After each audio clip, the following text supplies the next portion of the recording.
like to talk to you about writing to analyse, review and comment, which is something that comes from the literacy strategy. It's something that English and primary school teachers do a lot.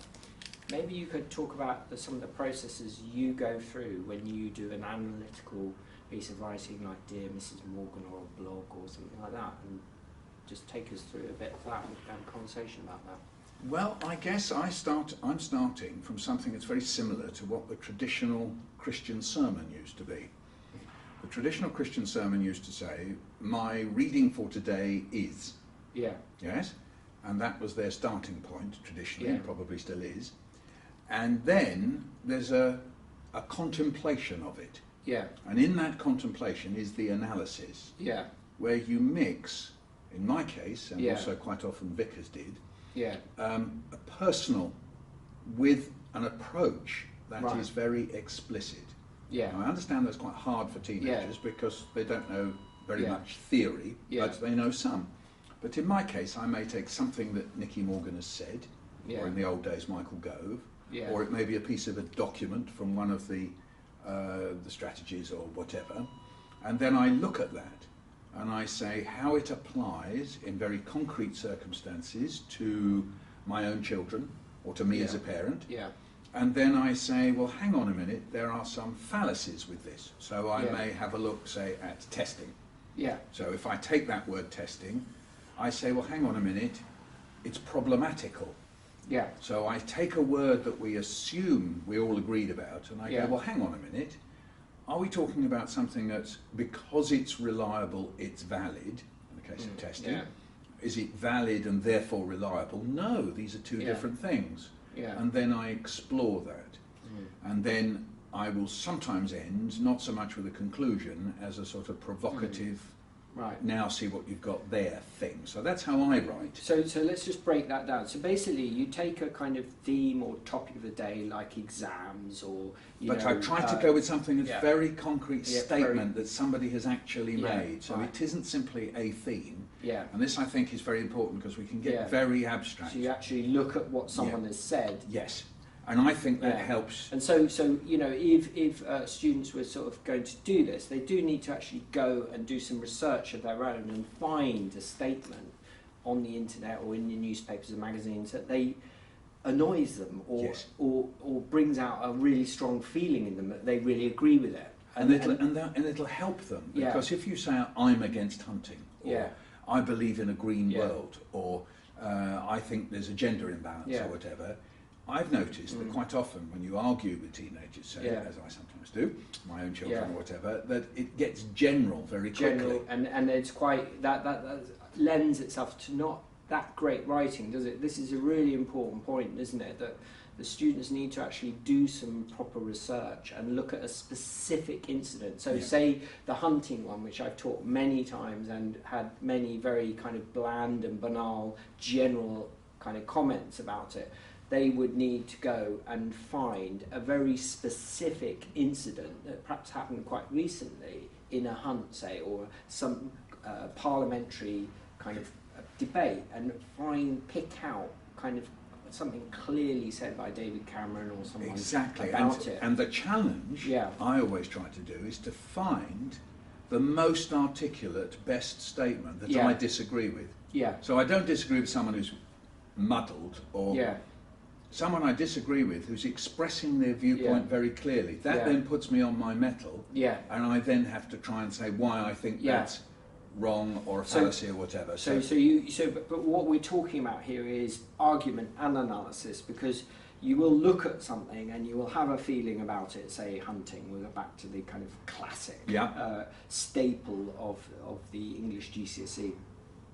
You'll find something specific, something new, something fresh, perhaps an angle on it.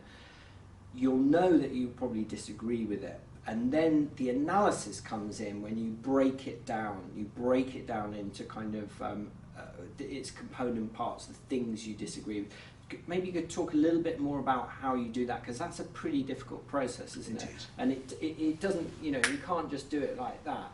And one of the problems teachers have is they often just model it for the students. They give a plan out, but actually the student isn't going through the process of working out for themselves, are they? Well, one of the important things to spot is what we might call the fallacy. That's to say, where the person has said, if A is right, then B must be right. Yeah. So you're looking at a piece of writing, so let's say it's hunting, and let's say, well, you know, if we can kill mice, then we can kill stags. Yeah. Well, your job, if you're opposed to hunting, will be to try and say why it doesn't follow that because it's all right to poison and kill mice in your house, therefore it's okay to hunt stags. That's your job, to try and find why that argument that that person made falls down. You've got to find that the leap that person made from the A to the B doesn't hold. So that's what you're looking for, are core fallacies. You're also looking for what we might call contradictions, where somebody says, oh, well, I believe this and I believe that. And your job might be to say, well, how can these two contradictory ideas, these two ideas that one cancels the other out? Just in that little speech that I found, or maybe I found a speech that you gave last week and a speech that you gave this week, and the one contradicts the other. So, for example, I found this week in something that Nicky Morgan said, that she said that this year all the teachers can go away and do their testing of the children and do their work with the children without having final grades.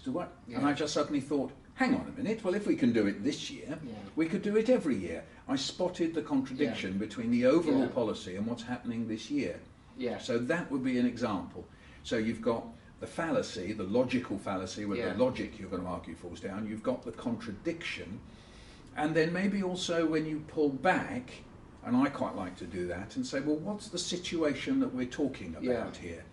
So again, let's say it's hunting. You might pull back and say, though I am opposed to hunting, if you were arguing this, in the run of things at the moment, I am more worried about human torture than I am about hunting. So the hunting thing, I'll lay off of it, or whatever. You might want to pull back, or on the other hand, when you pull back and look at how the debate has come about and why these people are arguing with that kind of people, that helps you resolve what it is you think. So I think of that as a bit like the long shot. Here we are, we're in a two shot. You imagine that camera going away and we see all of this. And then in the context of an argument, that's quite useful as well. So that really is about context, isn't it? And sort of thinking about the kind of world which has produced this situation and looking at the kind of different factors involved. And it may take you into history. I mean, you know, one of the arguments about hunting is that we've been hunting for hundreds of years. We love it. It's part of our culture. How dare you come here and oppose it? And to which you would then have to say, well, you know, we used to hang people. We had a lovely tradition of hanging people, and then we ended it in the 1950s, whatever it was. And then you say, well, if we could end hanging of people, then we could end, and you could then put forward your argument that way. But the pulling back could be historical, or it could be across the country, or even indeed across the world. Or it could be philosophical, couldn't it? You know, just arguing to what degree do animals have kind of consciousness and think, thought and feeling, and go that way. So you could kind of go lots of different ways, and that's the good thing about English, isn't it? It is that kind of general topic. Well, again, you might say, at which point does the animal end and the human being begin? We can't do it evolutionarily, and we find it quite difficult to know, you know, is a gorilla humanoid or is it entirely animaloid? And then the more they investigate major primates, you know, they kind of have a struggle because they appear to be communicating. So what's the difference between humanity and the primate world? So that would be an interesting sort of area in terms of the pullback sort of thing.